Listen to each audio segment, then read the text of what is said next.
Celtics Cavs. C'est la petite preview. C'est bien Celtics Cavs. Oui. Vu que ce sont les Celtics qui sont premiers de Qui ont l'Est. géré leur régulière, donc du coup, c'est pas LeBron qui a l'avantage du terrain? Et non. Est-ce que ça va les faire chier? On va Ça y le venir. stresse, hein, t'as vu? Ouais, oh là, ça le stresse. Ah oui, t'as fait une petite. Il est en train de faire Oh là connaissance là. avec Avery Bradley et Jay Crowder, tu vois. Ouais, on regarde toujours les petits détails. C'est hein. un peu une preview de la série. Ouais. Ça, tu vois. Toujours regarder les détails qui sont sur la table parce que c'est pas comme si aussi on avait fait des indices des fois pour une The Ball Never Lies. Non. Je continue à faire un peu de. Ouais. Moi je suis comme ça, moi je continue à faire de la pub pour. Même si la vidéo n'a rien à voir, faites pause tout de suite, ouvrez un autre onglet et allez sur la chaîne de The Ball Never Lies. Hein, n'est-ce pas? Je me fais pas chier. Comme ça, vous allez voir la dernière sur. 24 plus 8 égale 32. Sur Kevin McHale, exactement. Non, c'est sur Tim Duncan. Bref, ça c'était pour la petite aparté, ça fait toujours plaisir. Mais du coup, on s'installe. Alex, pour faire quand même la preview de cette finale de conférence, l'autre, parce que mine de rien, de Le l'autre côté. premier contre le deuxième, au passage. Tout à fait. Pas de problème de hiérarchie. Alex, La saison régulière ne manque que très rarement, hein, je le rappelle, je sais que je me répète, que je radote tout ça, mais le premier contre le deuxième, c'est un cas de figure très fréquent. Oui, et là on l'a aussi à l'ouest on comme l'a à l'est. des deux côtés, hein, Ouais, par exemple. Tout à fait. Donc du coup, on va devoir faire comme d'habitude, puisque vous connaissez la petite formule, le menu habituel, hein, avec comme d'habitude pour commencer, le regard sur ce qui s'est passé à la fois dans la saison et surtout sur les playoffs, parce qu'on a deux trajets assez différents, et puis après les joueurs, le point tactique. T'es chaud? Ouais. Allez, du coup on commence tout de suite avec ce qui s'est passé jusqu'ici pour les deux franchises au niveau des playoffs. Les Cavs, autoroute, on écrase tout, bam bam, on appuie à peine sur l'accélérateur, gentiment, hein, voilà. L'accès est quoi? Voilà. Côté Celtics, plus tortueux, mais bon taf. Hein. Oui, avec deux visages. Des chemins plus compliqués, deux visages, des débuts très compliqués contre les Bulls. Pour des raisons qu'on connaît aussi. Voilà. Des raisons qu'on connaît. Derrière, ils ont défoncé les Bulls. Très bien. Oui. Et ensuite, une série compliquée contre les Wizards, arrachée au Game 7. Il y a une équipe qui a vraiment transpiré, Boston, et de l'autre Cleveland, qui trottine. Ah, oh.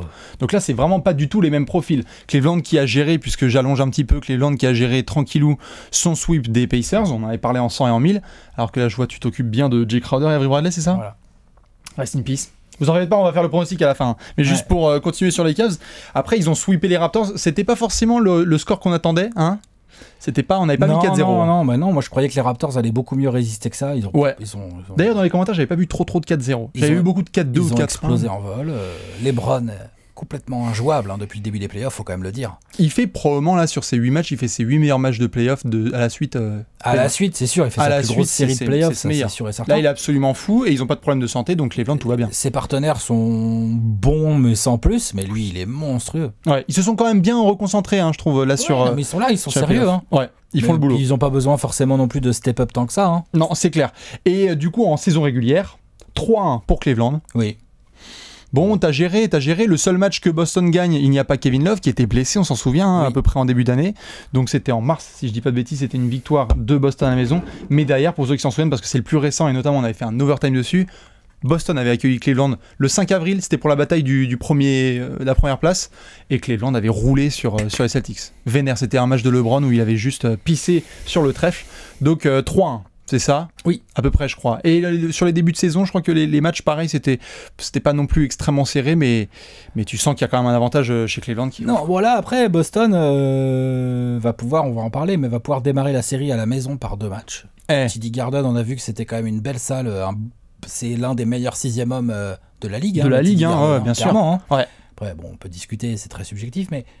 C'est une grosse salle qui sait pousser son équipe, ils ont le feu, ils ont un bon coach. Enfin, il y a plein de choses potentiellement à dire, mais je crois que tu veux d'abord... Oui, non, du tout, on va faire les éléments à un, mais juste pour terminer un petit peu sur ce point, un petit peu ce premier sur le flow des deux équipes. Une des différences, parce que je sais que ça a été une question qui a été beaucoup mentionnée là dernièrement, c'est le fait qu'il y a une équipe qui est en rythme, Boston, qui a joué il y a quelques jours, et Cleveland qui n'a pas joué depuis longtemps, donc ça peut peut-être jouer en début de série. Clairement, on l'a vu dans l'autre série d'ailleurs, où les Warriors ont mis du temps à rentrer. Tu penses qu'on pourrait être dans le même cas de figure, avec un Game 1 qui pourrait... C'est possible, les Cavs, ils n'ont pas joué depuis combien de temps? Je crois que c'était en 2016. Voilà, c'est ça, quoi. À peu près. Tu vois, donc c'est possible que les mecs aient un peu de mal à se mettre dans le rythme et tout. Par contre, ils ont l'expérience, ils connaissent ce genre de situation. Donc faut pas non plus espérer que les mecs vont se ramener en tongs. Hein. Voilà, ils ont l'expérience, donc du coup se ramener à l'extérieur à Boston, les mecs s'en branlent, ils veulent juste jouer. Pas peur, au contraire, ça va les motiver. Exactement. Donc du coup maintenant on va passer un petit peu aux joueurs. Les joueurs clés. Alex, je sens que t'es un gros joueur clé, le temps que les gens aussi y réfléchissent un petit peu en nous regardant. Mine de rien, Alex, quel est le joueur là un petit peu sur cette série où tu te dis, lui les gars, c'est Alexis Nator qui parle, donc on écoute. Quel est le joueur que tu vas regarder sur cette série en proms? Avery Bradley. pour 2 raisons. Donc pas en prime, c'est oui, en vraiment factory. C'est mon joueur que j'attends. Ouais, okay. C'est le joueur que j'attends. Enfin, c'est pas. Il n'y a pas que lui. Il n'y a pas que lui que j'attends. Mais c'est lui. C'est pour moi pour 2 raisons. La première, c'est que en défense, clairement, il va être très souvent en charge de Kyrie Irving. Et que c'est quand même pas une petite mission. Non, Uncle Drew, il va devoir bosser. Bonne mission. Il en a les moyens. Tout à fait. C'est un très très très très bon défenseur sur la balle. Oui. Il est long, il est suffisamment long pour Kyrie Irving. Il se déplace bien, il a le mental. C'est typiquement le genre de challenge qui va adorer Avery Bradley. Ouais, il y va comme ça, bien sûr. Donc de ce côté-là du terrain, très très important. Et de l'autre, faut qu'il rentre ses tirs comme il l'a fait au Game 5 et au Game 6, notamment, principalement contre les Wizards. Parce qu'en attaque, il est fort possible que Avery Bradley, il ait Kyrie Irving sur lui aussi.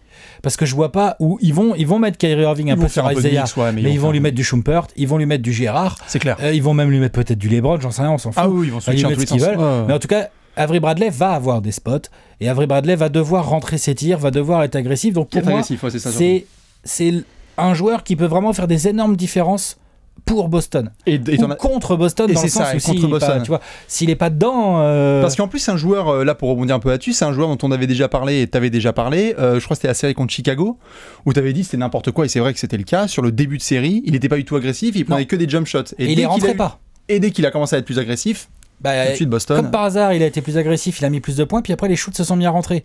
Il n'y a pas de secret. Donc c'est plutôt ton Avery Bradley, toi, que tu vas essayer de vérifier. Et surtout qu'en plus, et surtout que la défense des Cavs, même si elle est bonne, va pas pouvoir défendre toutes les armes de Boston. Et je pense que Avery Bradley il y a des espaces. Voilà, il va avoir des espaces. Donc voilà, c'est un joueur que j'attends. Ok, et bien écoute, moi c'est le meilleur ami de Kelly Olynyk, Kevin Love, que je vais attendre particulièrement parce que connaissant un petit peu Brad Stevens, si t'es Brad Stevens, j'imagine juste, et tu viens de le mentionner, si tu veux essayer de faire suer Cleveland et les battre, t'essaies d'éviter au maximum que d'autres joueurs à part LeBron prennent feu, n'est-ce pas ? Si possible. T'essaies de faire en sorte que ce soit LeBron qui fasse le plus de boulot. Donc Avery Bradley et Marcus Smart qui sont en charge du cas Irving. Tout à fait. Et derrière pour Kevin Love, et ben justement il y a des possibilités. Il y a Horford sur lui. T'as du Horford, on va voir ce que Brad Stevens va devoir faire, mais c'est un peu, mais c'est un petit peu bâtard parce que Horford, ça veut dire que Amir Johnson va beaucoup jouer et avoir du Tristan Thompson sur la gueule. Bah oui.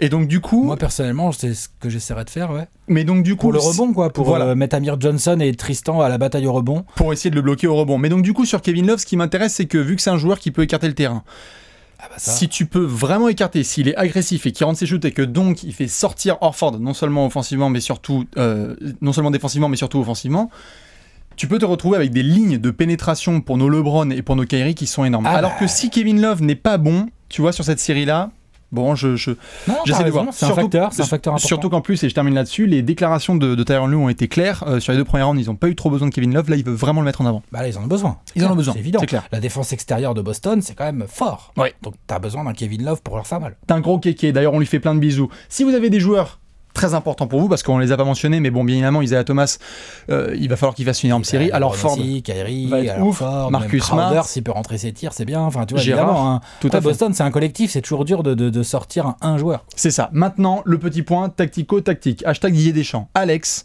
c'est parti, sors-nous ta palette. Quel est l'élément un petit peu de cette série que tu vas regarder et tu te dis, les gars, si vous me suivez là-dessus, vous allez gagner la série. Sûr et certain ? Ouais, disons que Boston, évidemment, qui vont essayer de museler au mieux, comme tu l'as dit, tu essaies de défendre le mieux possible sur LeBron, mais tu essaies surtout de lui museler ses copains. Donc la défense... Il n'y a rien de pire que Cleveland qui prend feu. La défense de Boston, mais au-delà de ça, je pense que c'est plutôt l'attaque de Boston qui va vraiment... Les schémas offensifs de Brad Stevens, ses inspirations, ses adaptations et la capacité de ses joueurs à rentrer les tirs. On a bien vu contre les Wizards. Les Wizards n'ont pas du tout le niveau défensif que peuvent potentiellement proposer les Cavs. Non, ça, c'est clair. Mais le problème reste le même en fait pour Boston qui a Isaiah Thomas, qui est un joueur très fort, qui peut mettre 25, 30 points très très souvent. Oui.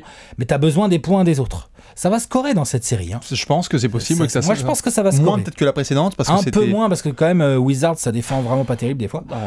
Même souvent. Et finalement, Boston ne défend pas si... Washington. Finalement, Boston se bat, mais c'est compliqué, ils peuvent pas tout tenir.